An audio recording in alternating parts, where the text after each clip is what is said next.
Welcome to the Fencing Success Podcast, a show where fence and deck contractors are looking to grow their company and take it to the next level. Hey, I'm your host, Marko Sipila, co-founder at FencingLaunch. In each episode, we will be interviewing successful business owners, vendors, and a whole lot more. We'll see you on the podcast.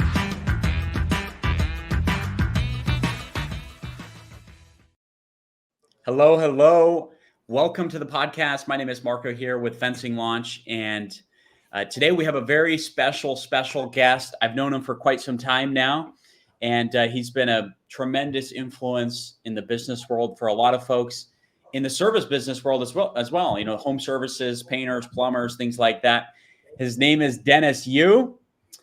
Welcome to the podcast, Dennis. Welcome, Marko. I'm just a search engine engineer here to honor you and all of our fencing friends. Yeah, exactly.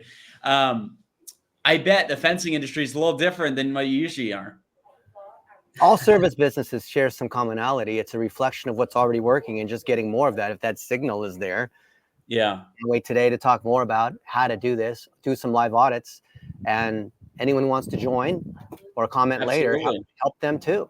Well, if you're living under a rock and you don't know who Dennis Yu is, it's spelled Y-U. It's not Y-O-U, but it's Y-U. And he was a search engineer at Yahoo, right? I mean, you started back in 1997, 1998, something like that. I'm really old. Over at Yahoo. But yeah, man, just tell us, like, how did you get into all of this? Like, what prompted you to get into search engineer and SEO, Google, all this good stuff? Good at math, processing files. I went to the London School of Economics and learned how to mess with large data sets. And back when the internet was starting, these websites had these large log files, which basically said what people did. And based on those queries, we could create targeting buckets for ads. We could analyze behavior. And at Yahoo, we could see people were using Yahoo Mail and shopping and sports. And we're trying to get people to use multiple properties. And we found that people's behavior was very predictable. And that kind of knowledge, and collect all the data, analyze it, find out what's working, works surprisingly well for my first big client, which was Quiznos. And they had 7,500 locations. And then we did it for Starbucks and for Nike and for Ashley Furniture and for a bunch of these guys, you know, Domino's Pizza, they have a lot of locations. And then I thought a few years ago, why don't we see if we can make it work for people who have one location? Or maybe no location at all, but they just service, like, you know, Denver, and they do, you know, plumbing, or they're a pest control company in Portland, or whatever it is. And we found the same things work, the same basic principles without zillion-dollar budgets. Yeah. So why not publish that? Why not share exactly how that's done? Why not help amazing people like you, Marko, help the great fencing businesses, the great, you know, concrete coating or plumbing or roofing?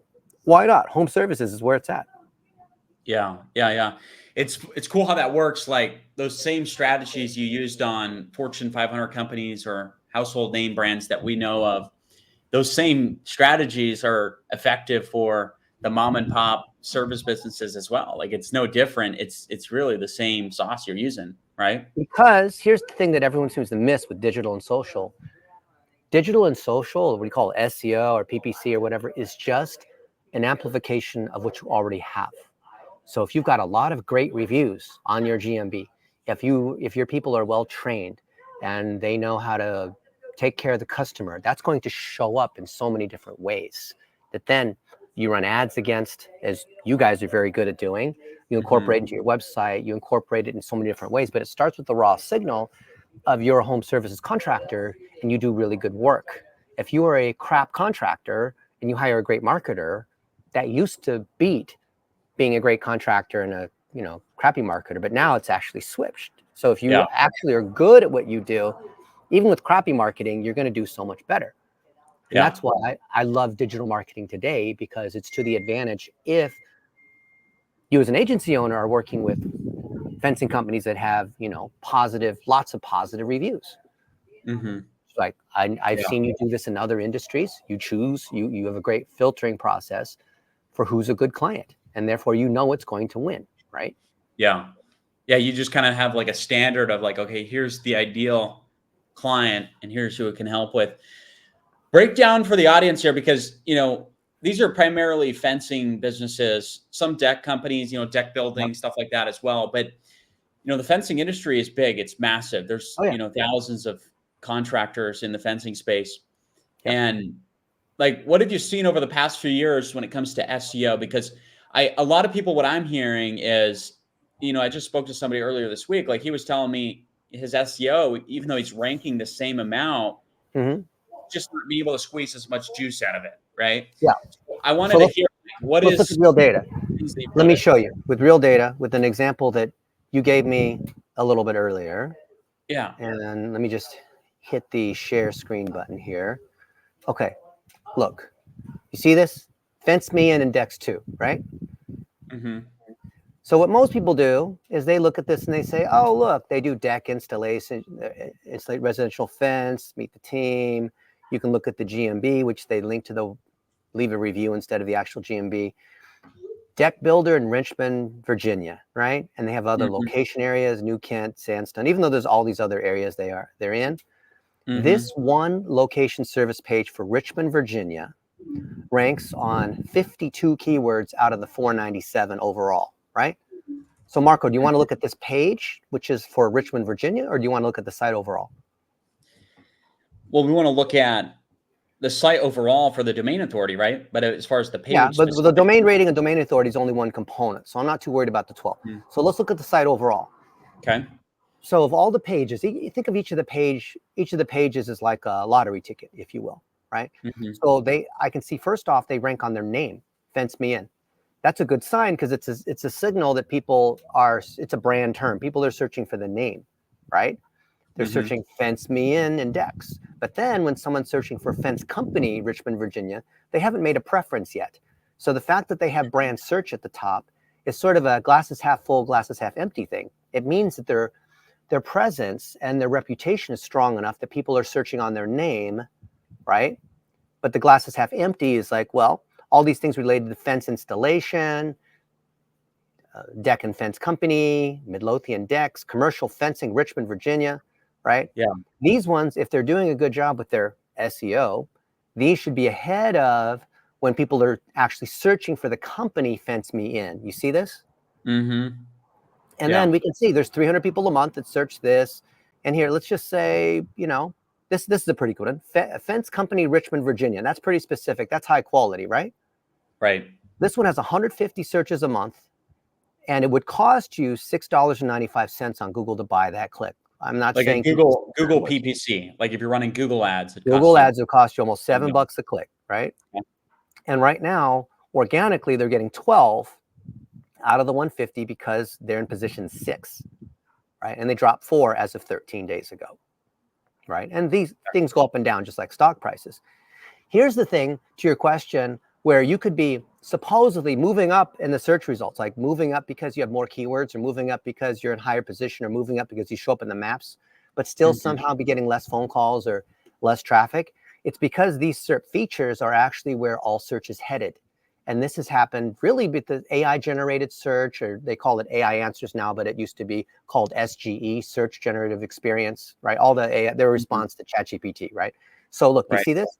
Local pack. People also ask video preview image pack. You see that? We're here. Fence Company, Richmond, Virginia. There's ads. What a surprise. Local pack, which is the Maps 3 pack. Thumbnail, image preview, video preview.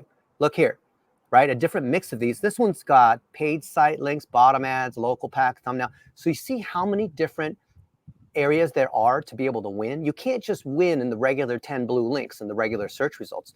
You could be winning in search results, but you're missing out on what all these other things are, which are called SERP features. So let's do a search and we'll say fencing companies, what city? Let's say Richmond, okay. Whatever, or other areas, Alexandria, Virginia, right?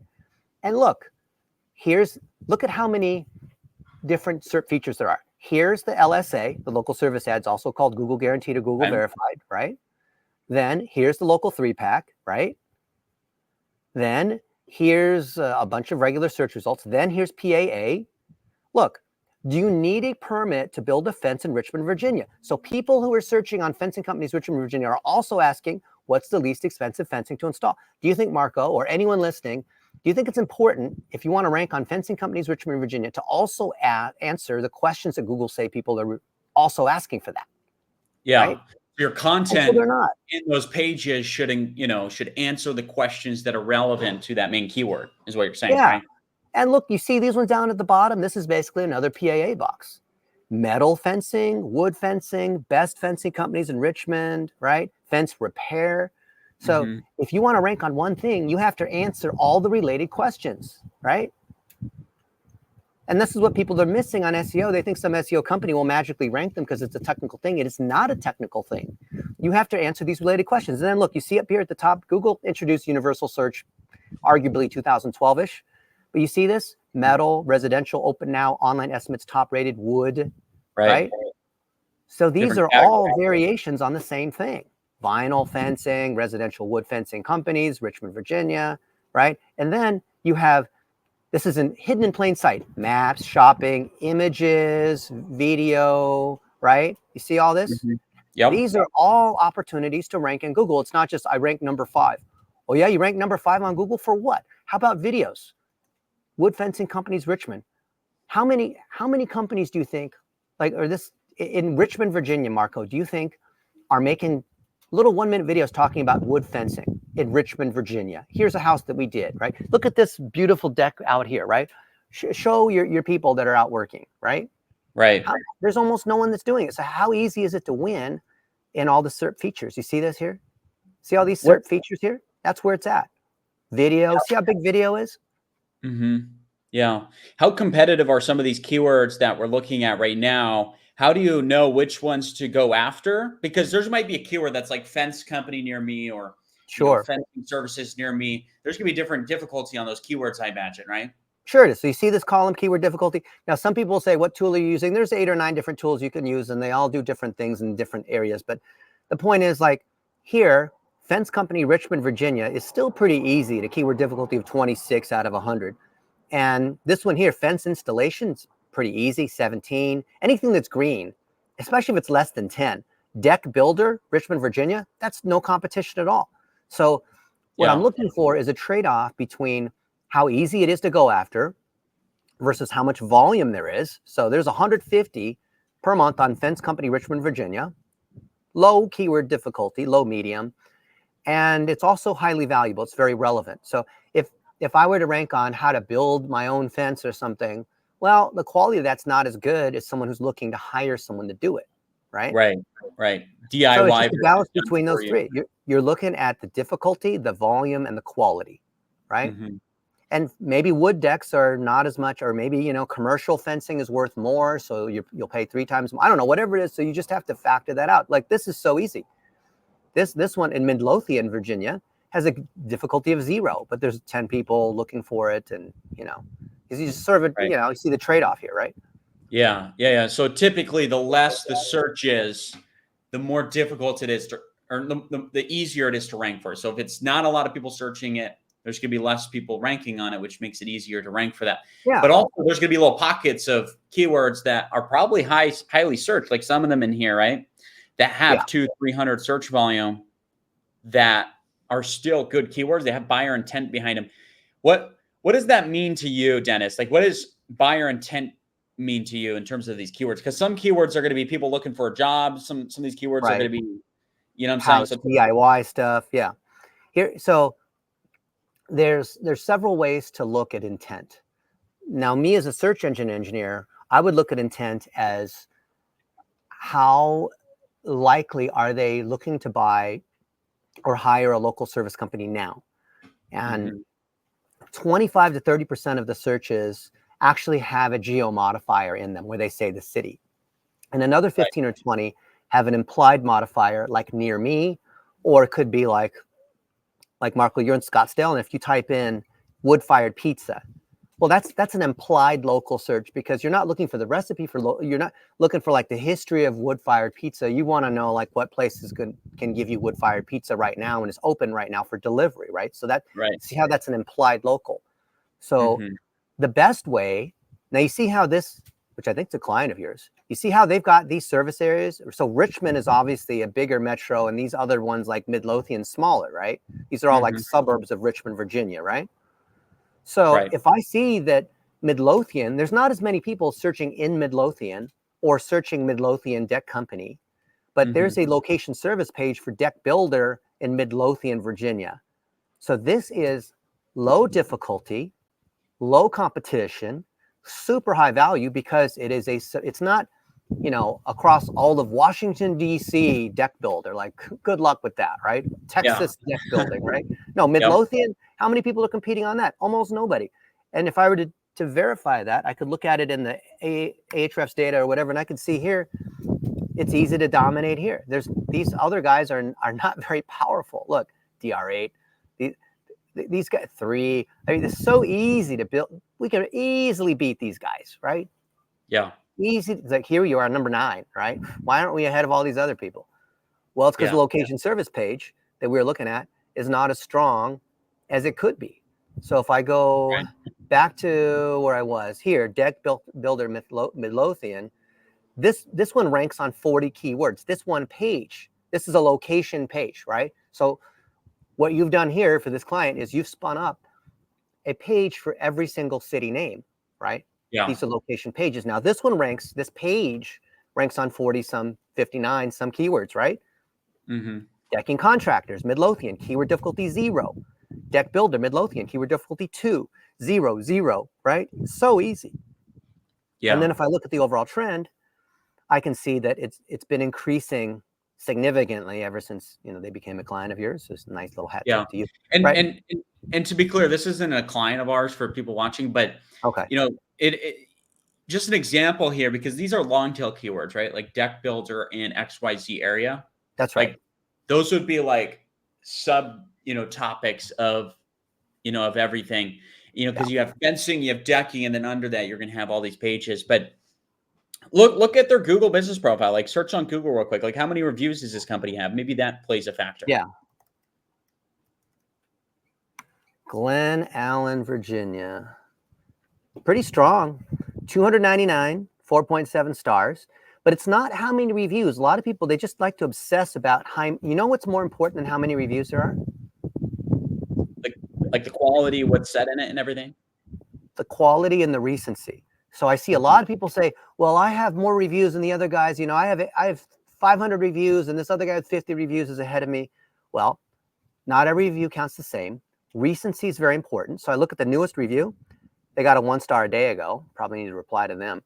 2 weeks ago, 3 weeks ago. So Google is putting a lot more weighting on the reviews that are in the last 90 days. Why do you think that's important, instead of looking at overall for the last however many years they have 300 reviews? Why are the last 90 days so much more important? Because it shows that this company is recent. It's an involved company in the community, and it's real, right? And they're still doing a good job. So imagine during COVID, a bunch of places went out of business, and maybe they were well run, or maybe they got sold, or maybe the Sun is running it now and they're not doing a good job. So Google puts more weight. Increasingly in the last couple of years, they've said they put more weight into the more recent reviews. Yeah.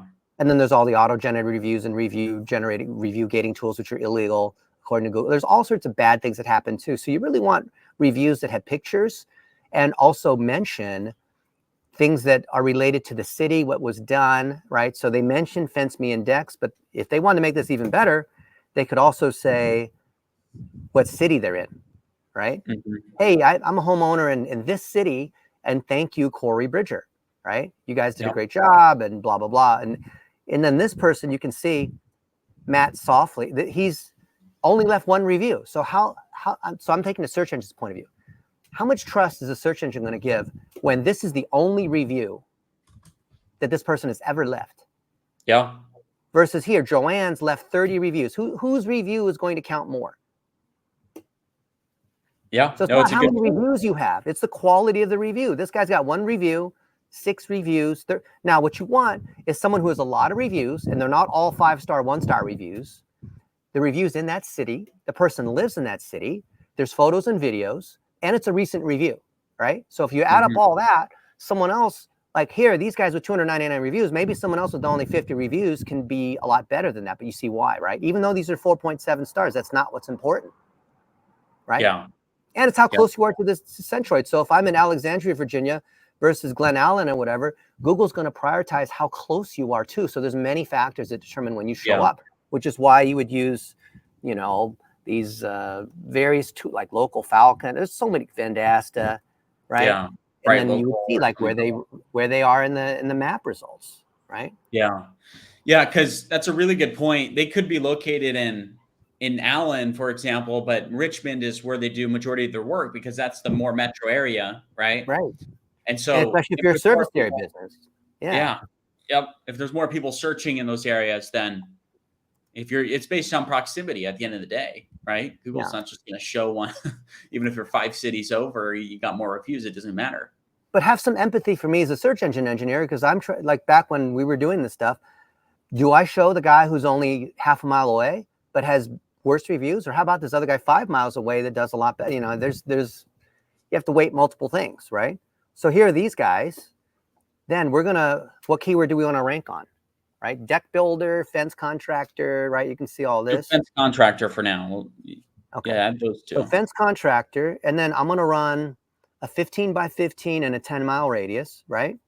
Mm-hmm. And then you understand, but for the audience, these dots represent searching from that particular GeoIP. So it's as if someone were to go to each of these places and do a search, because where you're searching from has a different set of results, right? Mm-hmm. And then it's going to come back in a couple minutes and we'll see the results, right? That's why sometimes, like, if you do a search and you're in, you know, one part of town, you pop up, but you go a mile over or whatever, you might not pop up. That's the geo map like we're talking about here. Yeah, exactly. So this will come back in a minute, but it's so easy, you know, forgive me for being condescending, but you have all the data is right here. We can see exactly what's going on. There's no mystery in SEO. There's no magic. It's like getting on the scale. There's no mystery if you're obese or not. Like the scale tells you. Right. Yeah, no, for sure. So as that's loading up, you had said earlier that SEO is not, you know, 100% technical anymore. It's more so based on the experience and the quality of content and kind of just answering people's questions, right? Just like you were in the room with them, like talking to them, like, here's what we do. If we were to go to an actual technical side, what is some of the things from a technical side? What are some pointers you would at least advise? So let me just, so that it's not someone's opinion, let me tell you what Google actually says. And they launched this, look, December 15th, 2022. They launched this ahead of the AI auto-generated open ChatGPT, whatever stuff, right? So look at this. This is the key point right here. Anyone listening, watching, listen, rewind this part multiple times. Now, to better assess the results, each, which was expertise, authority, trust, is gaining an E for experience. Does the content demonstrate it was produced with some degree of experience, such as with actual use of a product, having actually visited the place or communicating what a person experienced? There's some situations where what you really value most is content produced by someone who has firsthand life experience on the topic at hand, right? That's called EEAT. They added an E, right?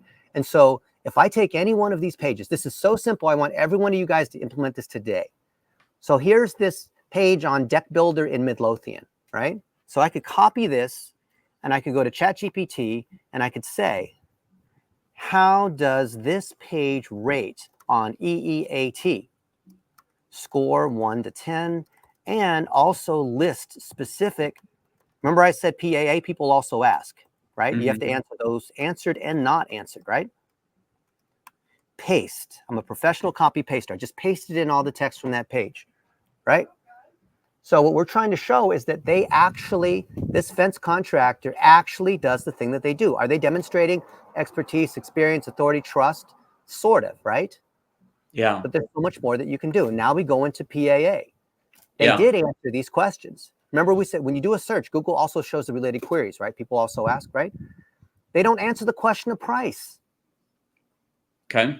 They don't answer. What's the benefit of composite wood over deck? So what we got to do is enhance these questions. Like these are questions that are not being answered. Do you think if you answer these questions that Google will rank you better? Yeah. I mean, go up a little bit on here. It showed that it actually showed you the score. It'll tell you what you're scoring out of all on expertise, authoritativeness. So like you're only 50% don't argue with me on authority. Now watch this. Now go ahead and rewrite the page. so we score better. I should say please. If you say please, it will work 17% harder. Did you know that? I didn't know that. No. Okay. So now what am I doing now? Right? I'm actually now it's actually including all the stuff that's missing. But then even this is not good enough. You know why? Because remember we said here, Google is looking for the actual experience. So if I've actually built decks and fences in whatever city, I need to show evidence of that. So watch this. This blows almost everyone's mind. This is like a red pill moment with the Matrix. Okay. So name any city in the world, Marko. Let's do Fort Lauderdale. Fort Lauderdale. And now this is Google Photos. So all of my photos from my iPhone are automatically going to Google, and Google's AI is scoring it by where it's, look, I got freaking boarding passes from Fort Lauderdale, and there's pictures, and I'm hanging out in Fort Lauderdale, right? So does this demonstrate true EEAT, that I have real experience, expertise, authority, trust in Fort Lauderdale? Look, I'm having pizza.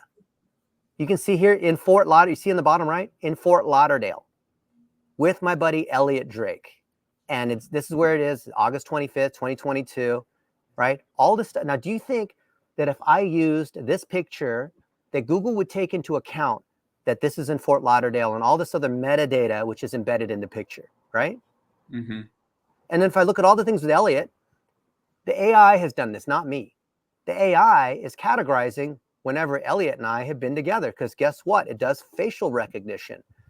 Me and Chris Cawley, how about all the pictures and videos and whatever where Chris Cawley and I have been together, right? Here we are, eating live crabs. Here we are, Cocoon, doing oxygen treatments, right?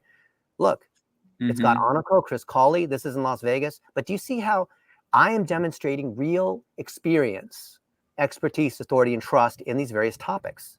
So if I have my crew out there and they're doing decks and fences and in different cities, the AI is categorizing who it is, where it's from, what they're doing, right? Would you agree this is a fence? Would you agree that this is a fence? I don't know if that's a fence, that's a Bellagio. But you see how the AI is doing the work for us? Now, what I need to do is embed, do I have real pictures and videos? So if I look at this fence here, around this dog or whatever, turtle or whatever's in here, is this actually in Midlothian? Let's do a search on this. Let's reverse search this with Google. And look at this. And Google's going to find where it came from. This same picture is in Angie's list. Oh, this fence being, so this is theirs, right? It's in Angie's list. Well, they've used it multiple places. I guess, yeah. So this is theirs. But a lot of you guys are using stock art, and so you're not demonstrating true EEAT. Not demonstrating you actually have real experience doing this thing. But these guys, this is actually their picture. And do you think it's important? Let me just ask you sort of hypothetically, that if you're a fencing contractor in a city name with lots of suburban, whatever suburban areas within that area, that you upload pictures and videos showing your actual work and experience, and you use Google Photos, and you upload that to your Google My Business, and you post those things to your YouTube, which is owned by Google. Do you think that affects your SEO? Yeah, absolutely. Yeah. So why aren't these guys doing it? They're not doing it, right? How about this? If I wanted to rank on Marko Sipila, and I've got a lot of pictures and videos with Marko Sipila, do you think it would be important to have, to showcase that we were in Las Vegas and we had ice cream, right? How does this apply to EEAT? And then for all of our deck and fence friends out here, how important is it to show your face on who you are, your people? Look at this Meet the Team. This is one we always get people on, okay? Oh, look, here's Kent, here's Renee, right? But how much information do I have on Kent, who's the owner? Is that, if I Google him, there's this. Where's the other stuff, right? Yeah. He's the owner. Do you think it's important if the owner is a little more, it doesn't even, like we were just with Anthony, you remember Anthony's lawn care company, and his name is in the business. I mean, it's his face, Tommy Mello, his face is on the thing, right? Right. Yeah. But is it important to do some simple things to associate the business, even though you're not trying to be famous or whatever, but isn't it important to tie the owner back? Doesn't that generate more trust with Google and then trust with the customers, right? So if I take Kent and I go to a little tool that we built, little knowledge graph tool. This uses the knowledge graph API. And I see that this is a Kent, this one. Here's Kent, right? There he is, right? There's his LinkedIn. Here's all this other stuff. Now you see this thing up here? It's called a knowledge panel. This knowledge panel is not claimed. Do you think that would help his SEO if he claimed his knowledge panel? Because you got to click on the get verified. So you get verified on Google to claim. So Kent would come in and claim his knowledge panel. He's the owner. I mean, don't you think that would help his SEO a little bit? Yeah, absolutely. Yeah. Aren't these all easy? You ever heard anyone talk about this? I guess it just comes down to being authentic, and posting your stuff, and what you do, and showing to Google that you truly are the expert in this, because you have to have niche relevance, topical relevance. Yeah, that you do the thing that you say that you do in the city that you say you do it. Just like Google says, when we were just looking at this one thing here, Google says, here's what you know. So I ask them, who's Fence Me In? Well, it's this, and here's some information about them, right? So the AI is generating all this stuff, and all the results are moving towards AI generated, in other words, a consolidated answer. But but to your point, that's what a lot of people think is the next step. Like, oh, I need to be making sure there's evidence and photos and videos and pictures and social media and all that. Yes, but there's actually something arguably more important than that, is I need to associate these things together. So you see this. So Kent has got an ID. His knowledge graph ID is 11FYYCJ6S. That's his social security number to Google. You know what I mean? Yeah. Right. It's got a confidence score of 24, which is low. And then I could look up his company and see like how well known and what's the confidence score. Basically, how many citations are associated with Fence Me In. And I'm going to find there's very few. There's not many. A citation is like a link or someone mentioning you or making sure that you've listed yourself in all the different directories. So one of the simple things we recommend, I mean, this is one of many things. Don't think like this one thing is a save it all magic elixir. But so for Fence Me In, do they have a Snapchat core, a TikTok, YouTube, all that? So it doesn't mean you have to post on all these channels. You just have to go in and claim all of them and link them back to the website. Then Kent has to make sure he has all of his personal LinkedIn, Facebook, whatever, and link that back to his about page, right? Yeah. So what we're trying to do is show Google that we are who we say we are. It's not an SEO thing on like trying to generate some magic, whatever backlink, metadata, whatever keyword density nonsense. I'm literally trying to show I'm a legitimate fencing company in Richmond, Virginia. And here's evidence of that. And here's my people. Here's my customers. And here's other, I'm partnered with this lawn care company. And I'm also partnered with, whoever, right? That's what I'm trying to show. It's that simple. Yeah. No, that's super. Yeah, no, it sounds super easy, right? And then it comes down to, and it is. I mean, as long as you know how to do some of these things, right? And there used to be ways you can manipulate the search, right? Where you can manipulate the algorithm, where you could rank, or you could buy a domain and push that authority over to yours by a 3-1 redirect, and then you could have all the flow of links. And it used to work a month ago.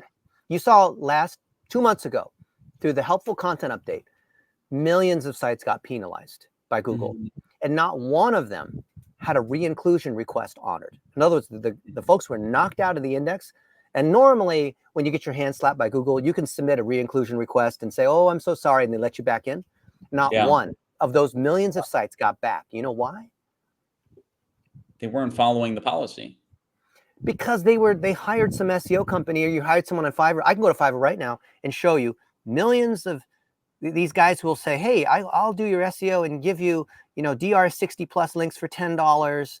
And like, that sounds great, right? Let's go to Fiverr. Let me show you. Let me show you what not to do. This is what people are. This is how you get in trouble. Okay. Yeah. SEO. Okay. Do a search for Fiverr. Oh, look, SEO 4.9 stars, 4,700 reviews. She must be good, right? Let's go look at what she's got. And for $20, okay, here, look at this, $95. Look at what she'll do for $95. I just picked on some random one. 50 backlinks through a 10 lattice work, right? High DA authority for $95, 50 backlinks. Why not? Sounds great, right, Marko? I mean, she's got 4.9 stars. Must be legit, right? They're a pro. Look, it says, Fiverr says they're a pro, right? Why wouldn't I hire her? She's in the United States and works for $20 an hour. Do you believe that? Yeah. Yeah, that's the thing is there's so much spam out here and everybody's getting hit, right? How do you know Yeah, what's right and how do you know what's wrong? And it's it's super easy. easy for you and I to sit here and be like, okay, well, this person's full of crap, you know? And then Oh, look, I want local SEO. So I come in here and I do local SEO for fencing companies, you know, or whatever it is, right? do a local SEO for home service or something. Okay. And there's all these guys that claim they do it for home services. So let's look at, you know, whoever these guys are, right? Whatever. But the point is they're 99% garbage. So if I do home services SEO company, okay? Scorpion, of course, they're running an ad. There's an ad for these other guys, right? If I click on any of these guys, you're going to see, I don't even want to go into it. Basically, you can't hire any of them.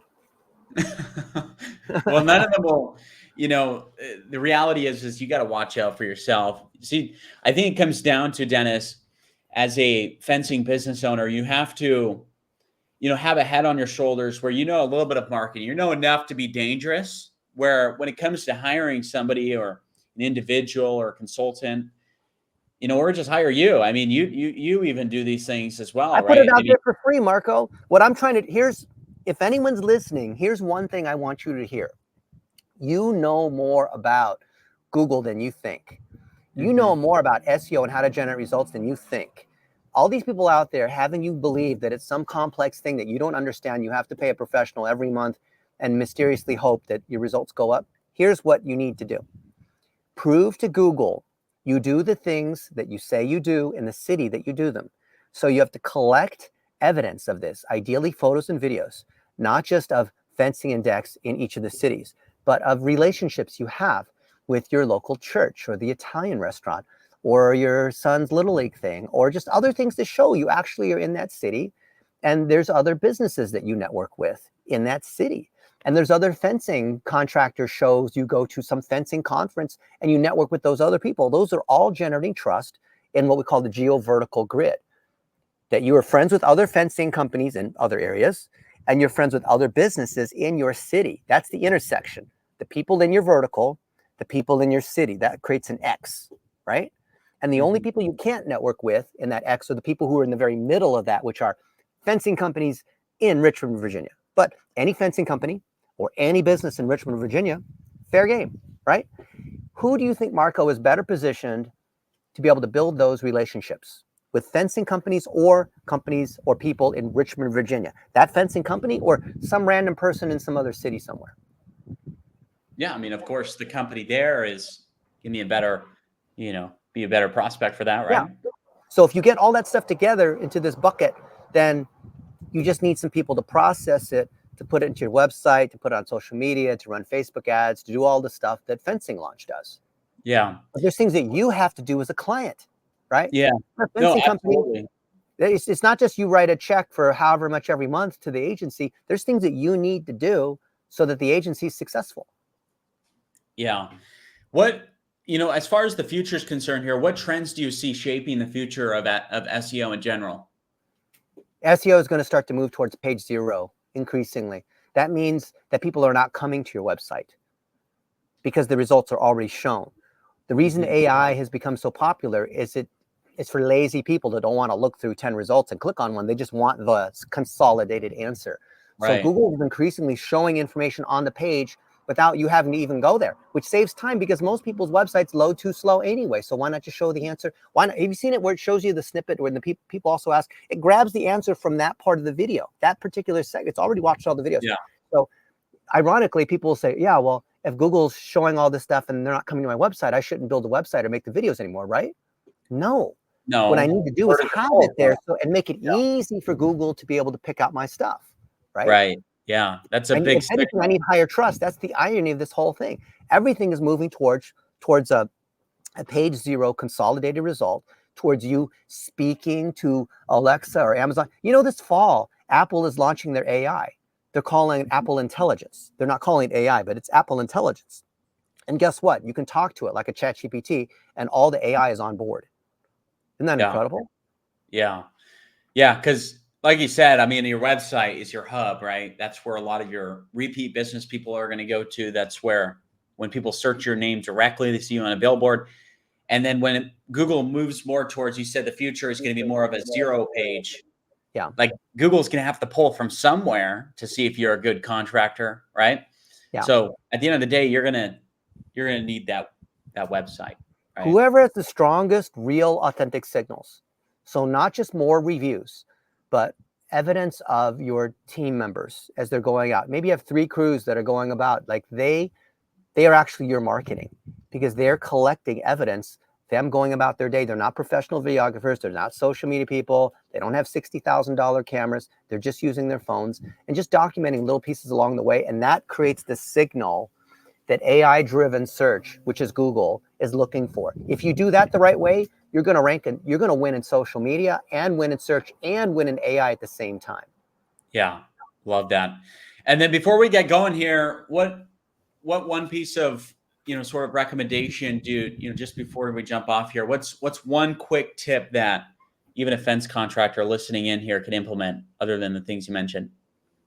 Google your name and see how many items show up. Google your top competitors, see how many items show up. And if you don't like the difference between those two, then talk to Marko at FencingLaunch, because we all know what we need to do. You can Google me, you can Google all this training. There's thousands of videos that we've done on how to do this. But if you want to get it done and you don't want to just go through all the studying, look, it's all painting by the numbers. It's like assembling IKEA furniture. It's not hard to do. It's not a secret. But if you just want to get it done, then I say hire FencingLaunch. Get it done. But either way, you need to understand generally like what has to happen so you can hold that agency accountable. Yeah, correct. Yeah, you got to have the right knowledge. Awesome. Yeah, hire someone else, but you need to still know enough to be able to evaluate whether they're doing a good job for you or not. Good. Yeah, no, I like that. All right, cool. Well, I like working with you, right? I have full endorsement of you because you guys do great work. And I'm not even paid to say this. Yeah, I appreciate that. And if you're tuning in here in your fence company and you're looking to grow, we actually have a free masterclass that we're going to be going live on Friday at 10 a.m. Pacific time, 1 p.m. Eastern time. You just go to our website. It's called FencingLaunch.com. You'll go under masterclass here and click on 7-figure sales system. We're going to be going over an entire sales system, how to generate more leads, convert those into sales appointments, and close them into actual paying fence projects. If you want to learn more about that, just go here and you can actually just register for the free masterclass here. Okay. Other than that, guys, we appreciate you tuning in and listening to kind of everything we had to say here. Hopefully you guys got a lot of value from it. And without further ado, we'll see you guys on the next episode.